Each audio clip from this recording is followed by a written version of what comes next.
Olá, eu tenho uma pergunta para você no dia de hoje.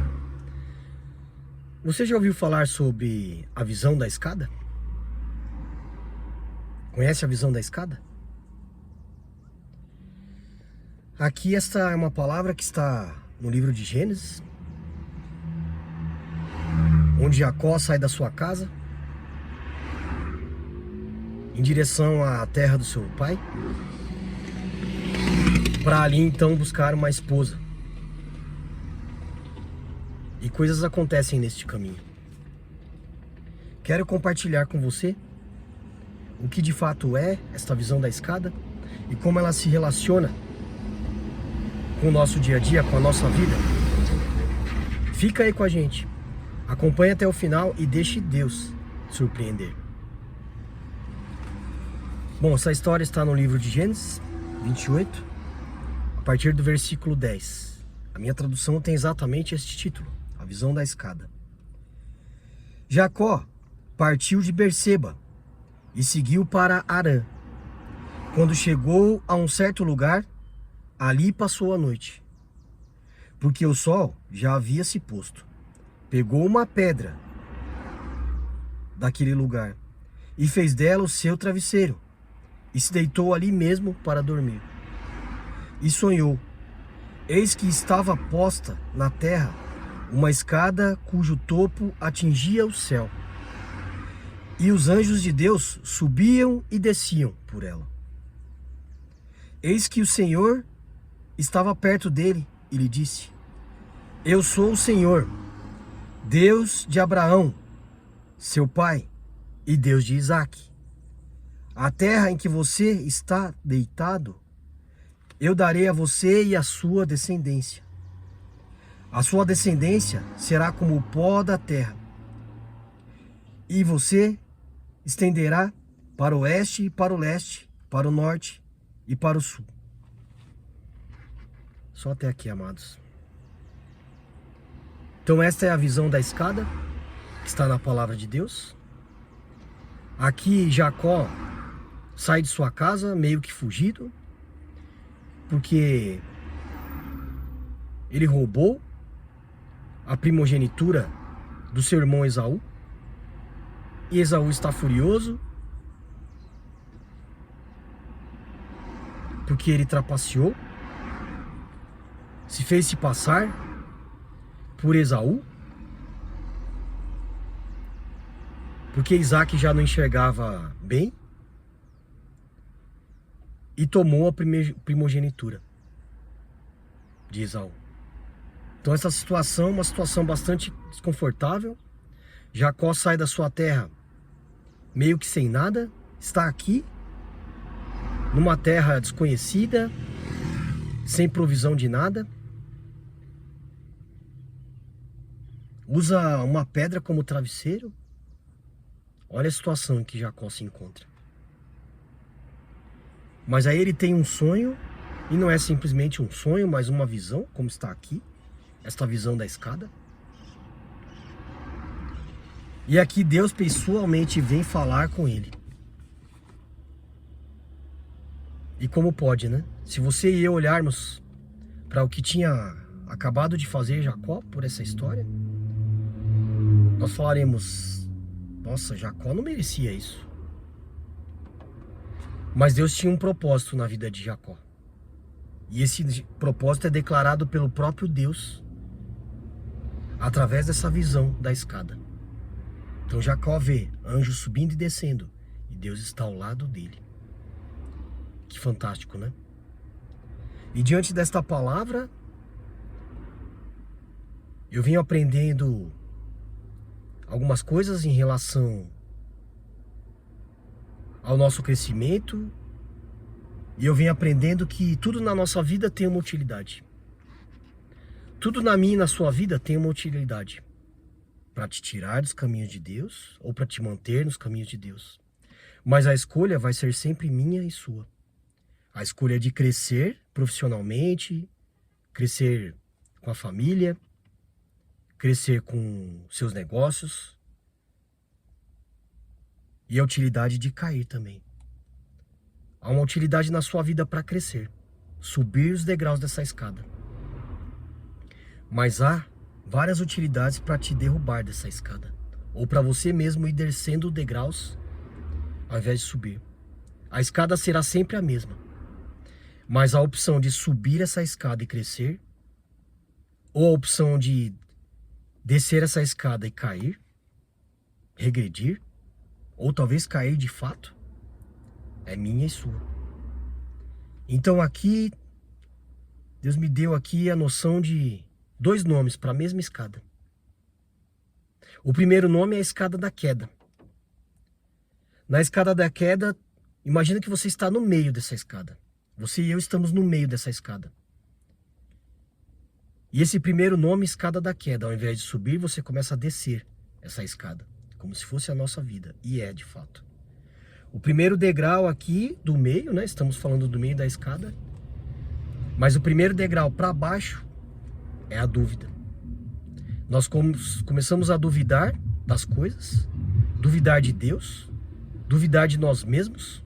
Não vamos conseguir, não vamos chegar. Descemos um degrau.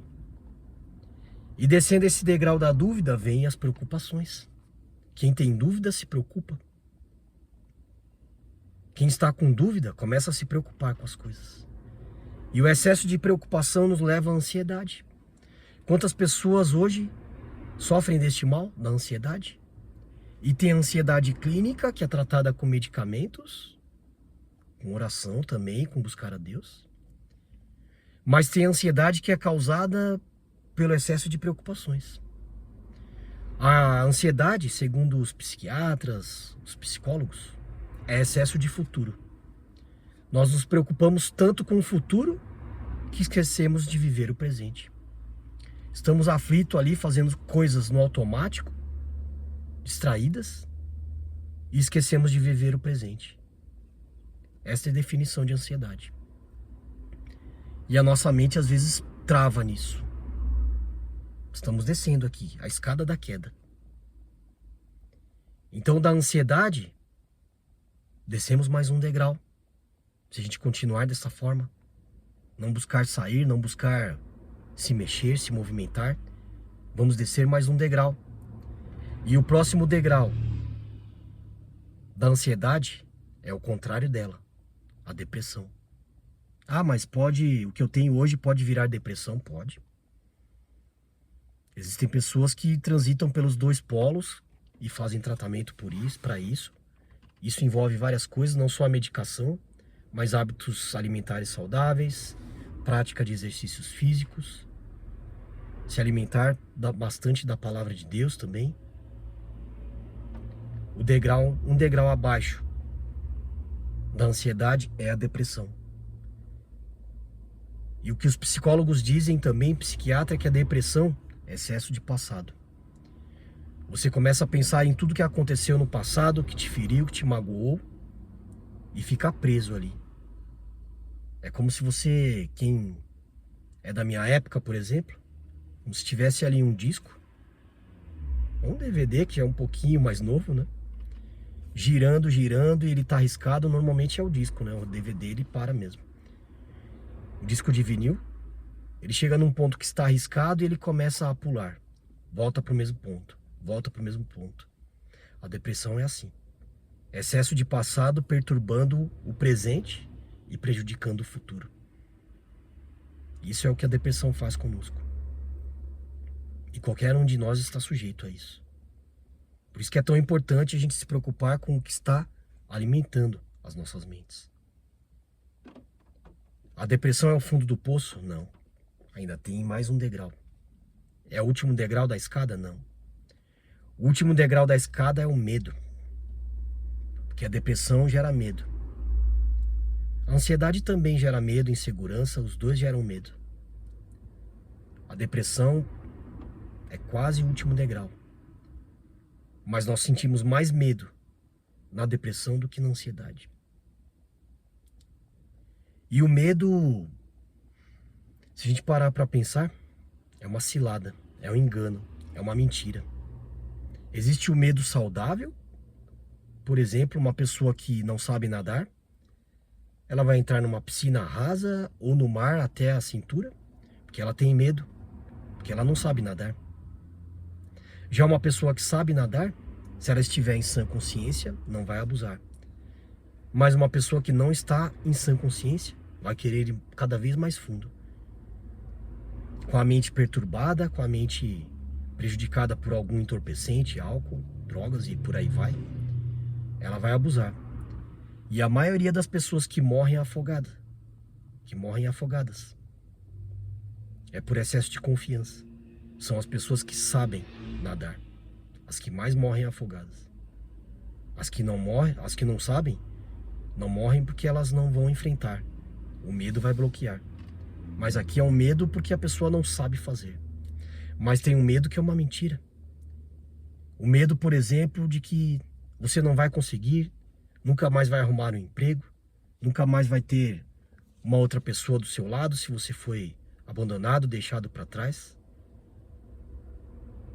O medo até de sair de casa, as fobias, né? São alimentadas por isso, pela escada da queda. Vamos descendo os degraus até chegar no último degrau que tudo nos dá medo. Um barulho do lado de fora nos dá medo. Alguém fala alguma coisa que te assusta, os conflitos que estão lá, por exemplo, na faixa de Gaza, e eu oro a Deus para que isso acabe o mais breve possível. Independente ali, judeu, os islâmicos, os palestinos, são pessoas, são todas pessoas. Então eu não levanto bandeira aqui, mas eu levanto a bandeira da vida. Que Deus haja nessa situação pela vida das pessoas. E aqui o fundo do poço. Mas isso é um engano. Pare para pensar que o problema que você e eu estamos passando, alguém já passou e alguém já superou. Nós temos que buscar essas pessoas. Imagina Jacó aqui numa terra desprotegido, né? Ele desprotegido, numa terra desconhecida, sozinho, deitado no templo, usando uma pedra de travesseiro, com aquela culpa de ter traído seu irmão, de ter tirado a primogenitura dele, de ter mentido pelo seu pai. A mãe dele ainda falou: não, deixe que eu assuma esta culpa. É simples assim, dá para trocar. Quem executou foi Jacó, com a ajuda da mãe, mas foi Jacó que executou. Será que ele não passou por essas etapas aqui da escada? A preocupação, a dúvida, a ansiedade, uma terra desconhecida, vou lá buscar uma esposa, mas muito mais que isso. Muito mais que buscar uma esposa. Ele estava fugindo do irmão, cheio de incertezas. Mas Deus veio para ajudá-lo. E Deus está fazendo isso hoje. Se você está aí me ouvindo, às vezes meus vídeos ficam um pouco longos, porque é Deus falando no meu espírito e eu preciso entregar. Se você está até aqui, até a metade, essa escada da queda, Deus está falando ao seu espírito. Fique até o final, porque Ele vai trazer algo revelador para mim e para a sua vida. Alguém já passou isso que você está passando. Jacó já passou.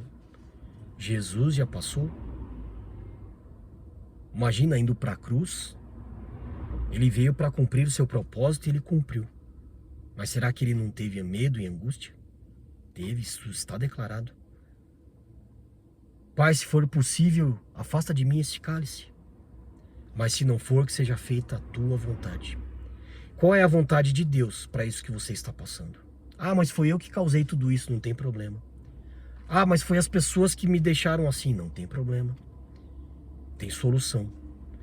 Enquanto você ficar pensando só no problema, não vai encontrar uma solução. Todo problema tem uma solução. Todo problema tem uma utilidade para você se levantar, como fez aqui Jacó e seguiu cheio de confiança, porque o próprio Deus falou com ele. Mas pode ter uma utilidade de te derrubar. A escolha vai ser sempre minha e sua.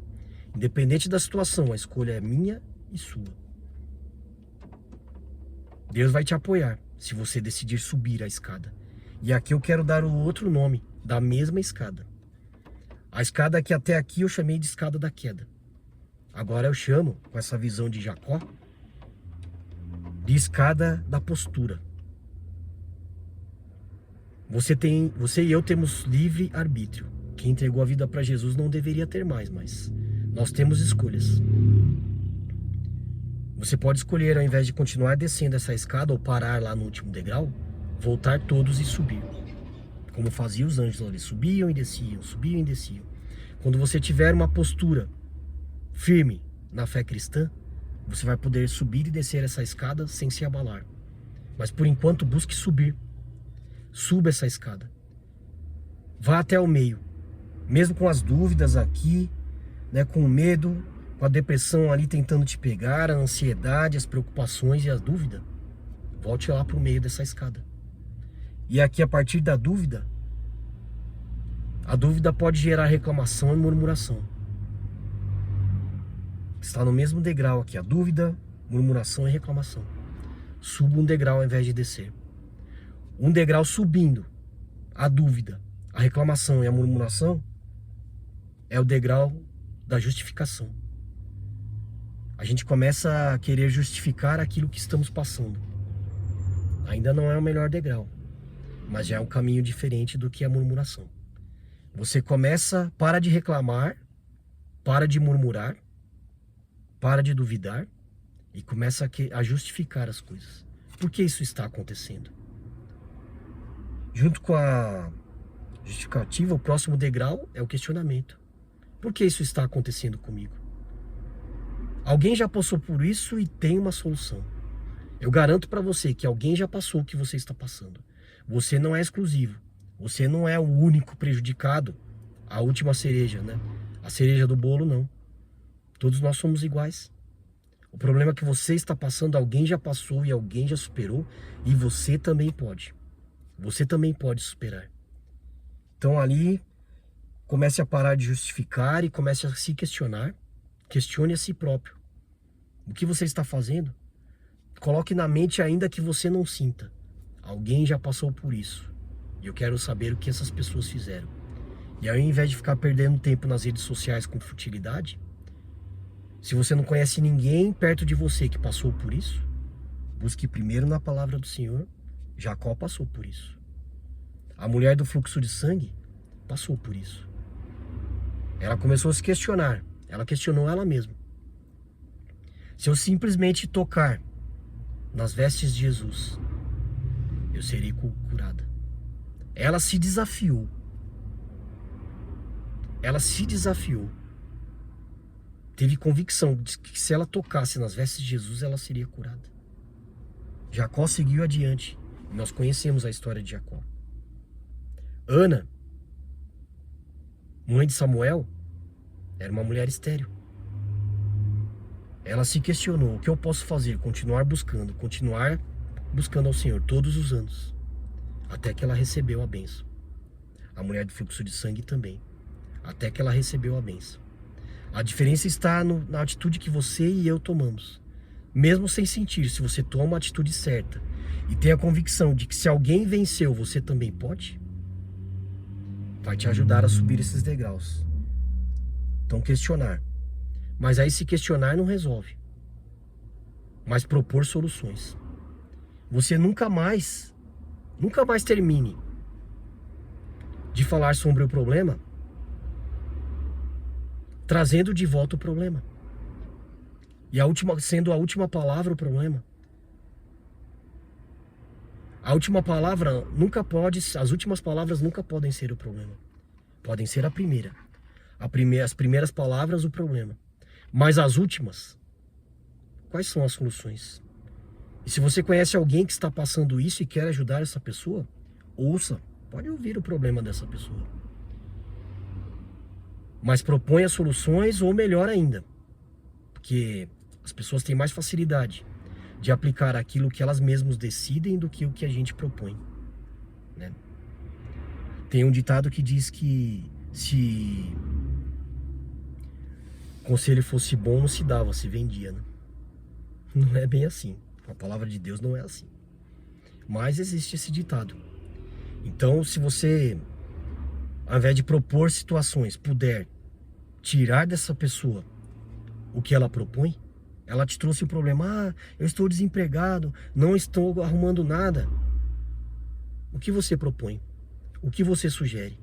Não, mas eu não sei o que sugerir. Pense um pouco. Pense um pouco. Quebre esse ciclo de ansiedade. Quebre esse ciclo de depressão. O que nós podemos sugerir diante desses problemas? A gente tem que propor soluções. Tem uma solução. Para todo problema, Deus tem uma solução. Mas se você não estiver posicionado nele, como ele vai te falar? Deus pode estar ali usando uma pessoa do seu lado para te provocar a pensar e você não tem solução e Deus está ali do seu lado. Para de pensar que não tem solução. Proponha. Busque ideias. Para todo problema Deus tem a solução. Mas não é Ele que vai resolver. Não é Deus que vai resolver. É você que tem que ir atrás. Ele vai te abençoar, vai fazer milagres na minha e na sua vida. Uma cura, por exemplo, não é a gente que faz, né? Um milagre, é Deus que faz. Mas você tem que se propor. Olha aqui a história dessa mulher do fluxo de sangue. Ela se propôs a tocar nas vestes de Jesus. Ela fez essa proposta para ela mesma. Quem curou foi Deus. Foi Deus que curou esta mulher. Mas ela se propôs a fazer alguma coisa. Não fique parado diante da situação que você está passando. Se proponha a fazer alguma coisa. Ainda que simples. Pois a partir do simples, Deus faz algo grande. Penúltimo degrau é aqui propor soluções. Só que não adianta só propor. Tem gente que é boa em ideias. Tem uma mente brilhante para ter ideias. Mas não tem braço para colocar elas em prática. Não tem força para colocar em prática.